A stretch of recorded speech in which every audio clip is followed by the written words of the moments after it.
سورہ توبہ کی آیت نمبر 7، سورہ توبہ کا دوسرا رکوع اور 10ویں پارے کا 8واں رکوع۔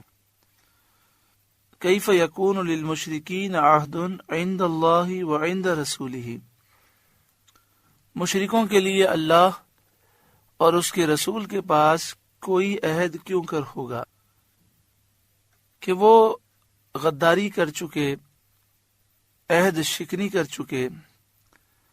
عہد شکنی کرنا ان کا شیوہ ہے۔ الا الذین عاہدتم عند المسجد الحرام، مگر وہ جن سے تمہارا معاہدہ مسجد حرام کے پاس ہوا، اور ان سے کوئی عہد شکنی ظہور میں نہ آئی، جیسے بنی ضمرہ۔ فما استقاموا لکم فاستقیموا لہم، تو جب تک وہ تمہارے لیے عہد پر قائم رہیں تم ان کے لیے قائم رہو۔ ان اللہ یحب المتقین، بے شک پرہیزگار اللہ کو خوش آتے ہیں، بے شک اللہ تعالی پرہیزگاروں کو پسند فرماتا ہے۔ بار بار معاہدے کا ذکر ہے اور پرہیزگاری کا ذکر ہے، تو معاہدے کی پابندی، وعدے کی پابندی، یہ پرہیزگاری کے لیے بہت ضروری ہے، کیونکہ انسان جب جھوٹ بولتا ہے، وعدہ خلافی کرتا ہے، معاہدہ توڑ دیتا ہے تو بے اعتبار ہو جاتا ہے، اور جب اعتبار ختم ہو جائے تو بہت بڑا نقصان ہے کہ انسان پھر کسی کام کا نہیں رہتا۔ کیف وَإِن يَظْهَرُوا عَلَيْكُمْ لَا يَرْقُبُوا فِيكُمْ إِلًّا وَلَا ذِمَّةً، بھلا کیوں کر ان کا حال تو یہ ہے کہ تم پر قابو پائیں تو نہ قرابت کا لحاظ کریں نہ عہد کا۔ کیفا، بھلا کیوں کر یہ کافر عہد پورا کریں گے اور کیسے اپنی بات پر قائم رہیں گے۔ وَإِن يَظْهَرُوا عَلَيْكُمْ، ان کا حال تو یہ ہے کہ تم پر قابو پائیں، کسی طرح تم پر انہیں کنٹرول حاصل ہو جائے۔ لا يرقبوا فیکم، تو اتنے تمہارے دشمن ہیں کہ پھر رشتہ داری کا بھی خیال نہیں کریں گے، ولا ذمہ، اور نہ کسی عہد معاہدے کا خیال کریں گے۔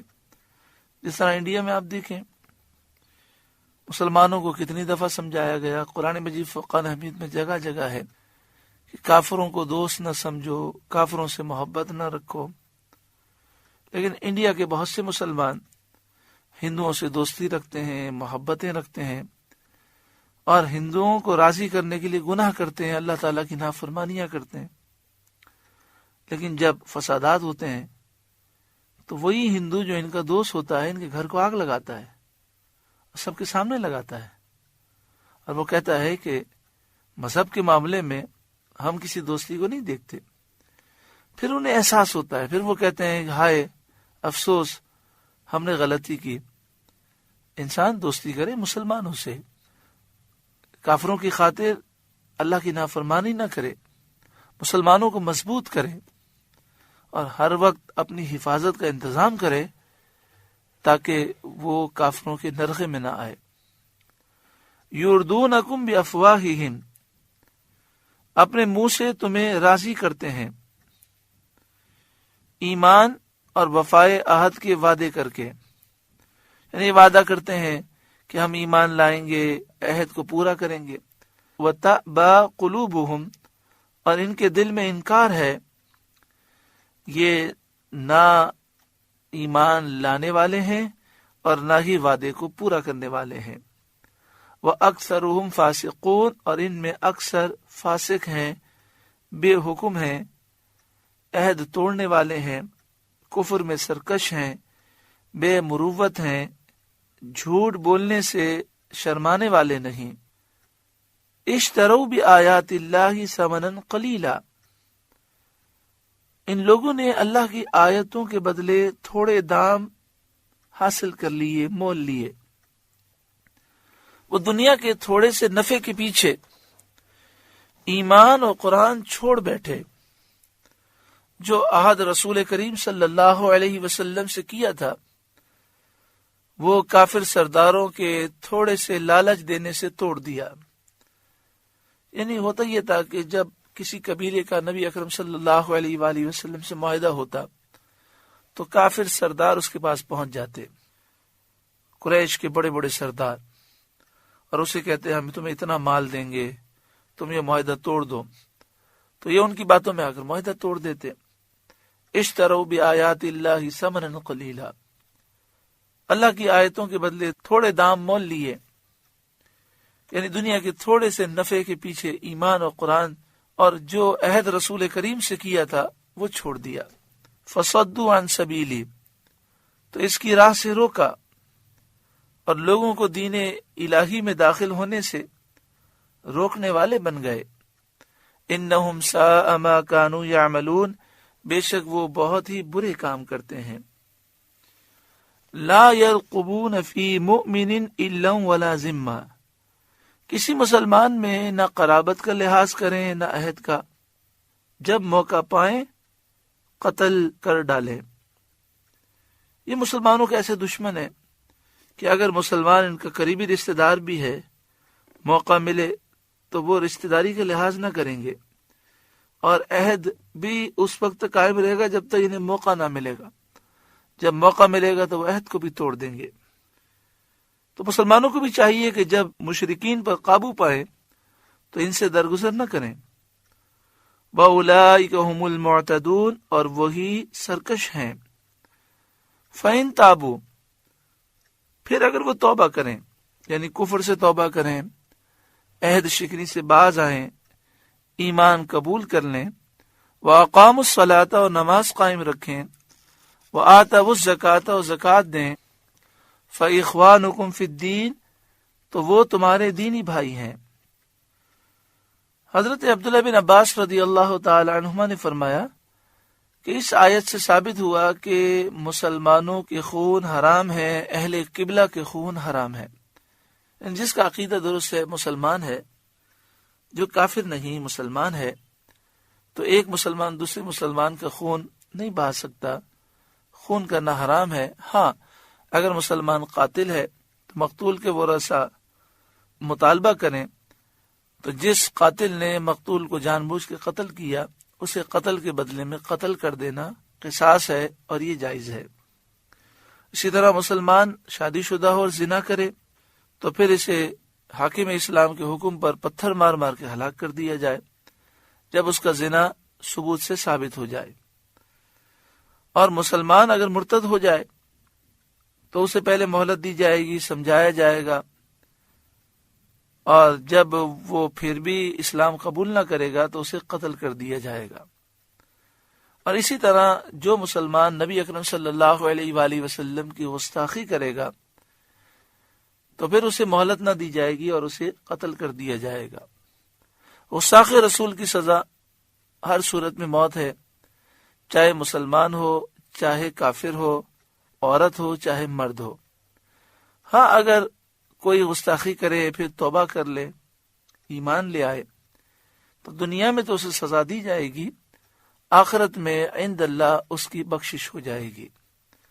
وَنُفَصِّلُ الْآيَاتِ لِقَوْمٍ يَعْلَمُونَ، اور ہم آیتیں مفصل بیان کرتے ہیں جاننے والوں کے لیے۔ اس سے ثابت ہوا کہ تفصیل آیات پر جس کو نظر ہو وہ عالم ہے۔ جاننے والوں کے لیے ہم آیتیں تفصیل سے بیان کرتے ہیں، تو فرمایا کہ جس کی آیات کی تفصیل پر نظر ہو وہ جاننے والا ہے، یعنی عالم ہے۔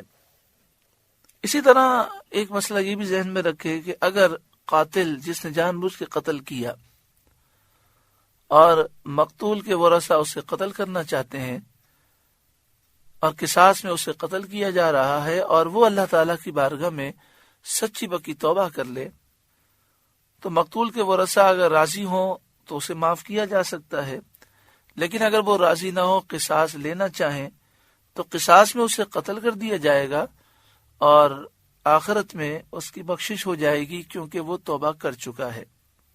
اس معاملے میں وہ توبہ کر چکا ہے تو یہ معاملہ اسے معاف کر دیا جائے گا۔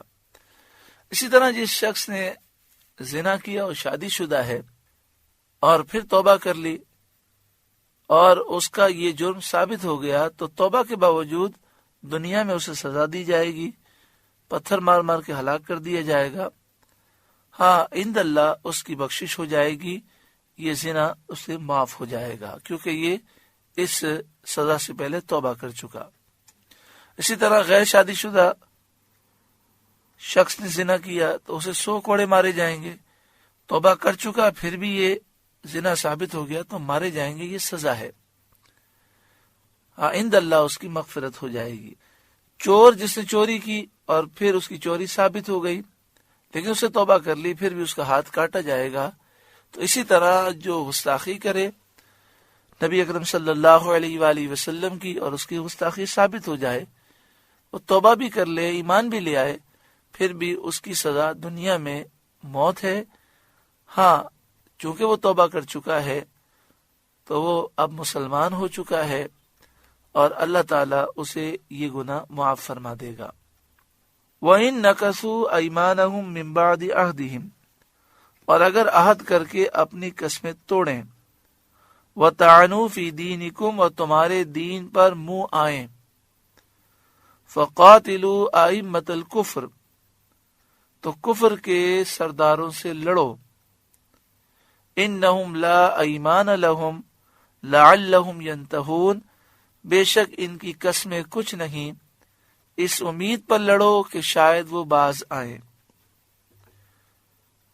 اگر وہ عہد کر کے اپنی قسمیں توڑیں اور تمہارے دین پر منہ آئیں،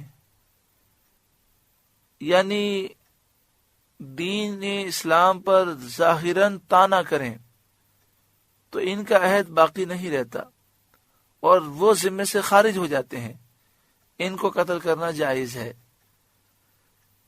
یعنی جو ذمی کافر دارالاسلام میں رہتا ہے، اسلامی ریاست میں رہتا ہے، جس کا مسلمانوں سے معاہدہ ہے، وہ مسلمان نہیں ہے، کافر ہے، اسلام پر اس کے اعتراضات بھی ہیں، لیکن اگر وہ اسلام پر ظاہراً طعنہ کرے، طعنہ زنی کرنے کی اسے اجازت نہیں، اگر طعنہ زنی کرے گا تو اس کا عہد ٹوٹ جائے گا اور وہ ذمے سے خارج ہو جائے گا، تو اس کو پھر قتل کر دیا جائے گا۔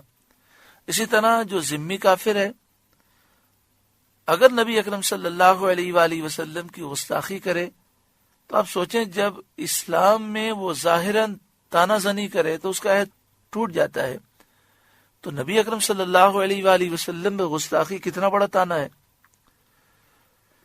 تو اس کا پھر عہد باقی نہ رہے گا اور اسے قتل کر دیا جائے گا۔ اس سے ثابت ہوا کہ کافر چاہے ذمی ہو یا کوئی مسلمان، مرد ہو یا عورت، کوئی بھی گستاخی کرے گا تو اسلامی ریاست میں اس کی سزا موت ہے۔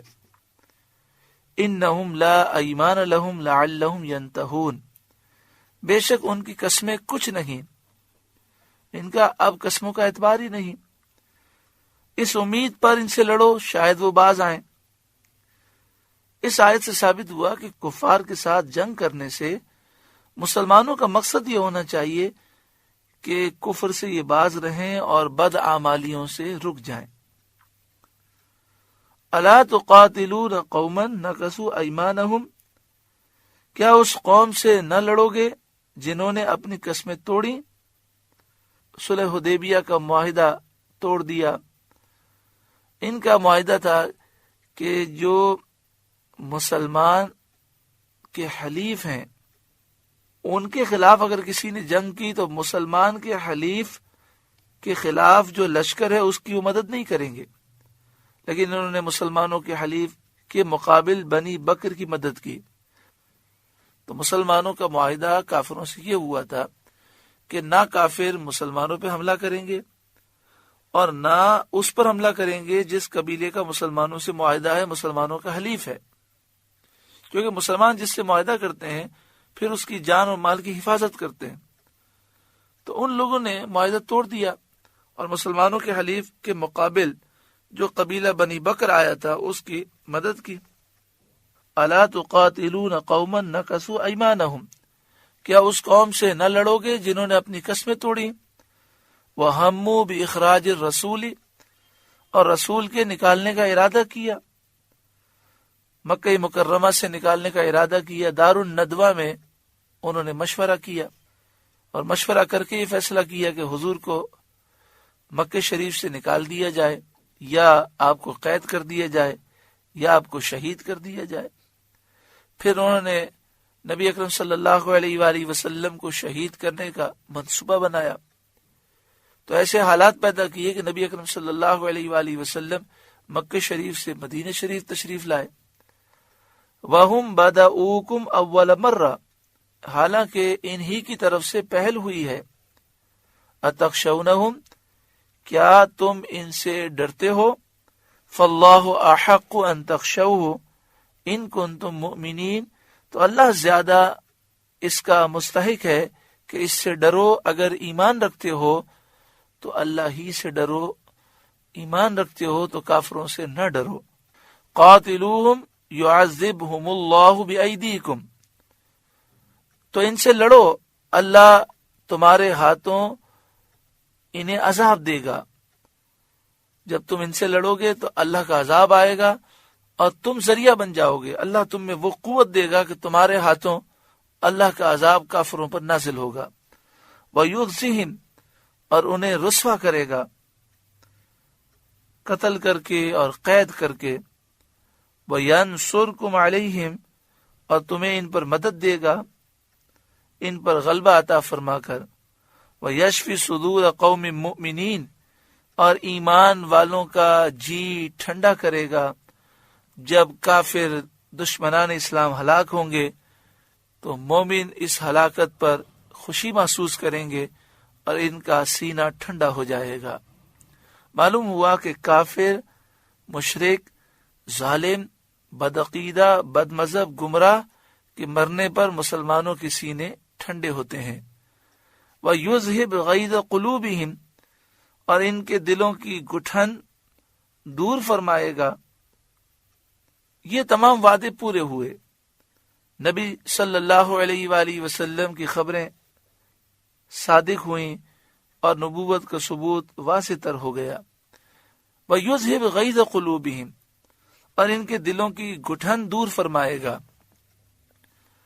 جب کافر ظلم کرتے ہیں، جب کافر گستاخیاں کرتے ہیں تو مسلمان اپنے دل میں گھٹن اور تکلیف محسوس کرتے ہیں۔ پھر جب مجاہدین ایسے کافروں کی گردنیں اڑاتے ہیں تو مسلمانوں کے دلوں کی گھٹن دور ہو جاتی ہے۔ وَيَتُوبُ اللَّهُ عَلَى مَن يَشَاءُ، اور اللہ جس کی چاہے توبہ قبول فرمائے۔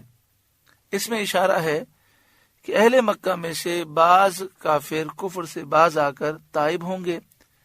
یہ خبر بھی ایسے ہی واقع ہوئی۔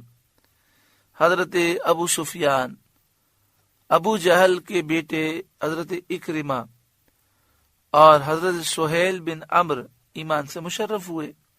واللہ علیم حکیم، اور اللہ علم و حکمت والا ہے۔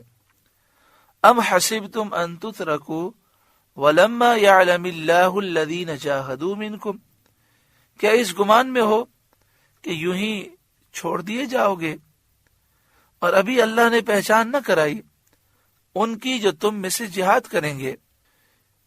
اللہ تبارک و تعالی دکھائے گا لوگوں کو کہ اللہ کی راہ میں اخلاص کے ساتھ جہاد کرنے والے کون ہیں۔ اس لیے مشکلات آئیں گی، ایسے موقع پر تم ثابت قدم رہنا۔ وَلَمْ يَتَّخِذُوا مِن دُونِ اللَّهِ وَلَا رَسُولِهِ وَلَا الْمُؤْمِنِينَ وَلِيجًا، اور اللہ اور اس کے رسول اور مسلمانوں کے سوا کسی کو اپنا محرم راز نہ بنائیں گے۔ یعنی مسلمانوں، امتحانات آئیں گے، جہاد کا وقت آئے گا تو تم جہاد کرنا۔ ایسے لوگ اللہ تعالیٰ دکھائے گا کہ جو اللہ، اس کے رسول اور مومنوں کے علاوہ کسی کو راز نہیں بتاتے، یعنی کافروں کو اپنا دوست نہیں بناتے، اپنا محرم راز نہیں بناتے۔ اس سے معلوم ہوا کہ مخلص اور غیر مخلص میں امتیاز کر دیا جائے گا، اور مقصود اس سے مسلمانوں کو مشرکین کی موالات، دوستی، محبت اور ان کے پاس مسلمانوں کے راز پہنچانے سے منع کرنا ہے۔ واللہ خبیر بما تعملون، اور اللہ تمہارے کاموں سے خبردار ہے، اللہ کو سب معلوم ہے۔ سورہ توبہ کا دوسرا رکوع مکمل ہوا۔ اللہ تعالیٰ اس رکوع کی نصیحتوں پر عمل کی توفیق عطا فرمائے۔ اللہ اللہ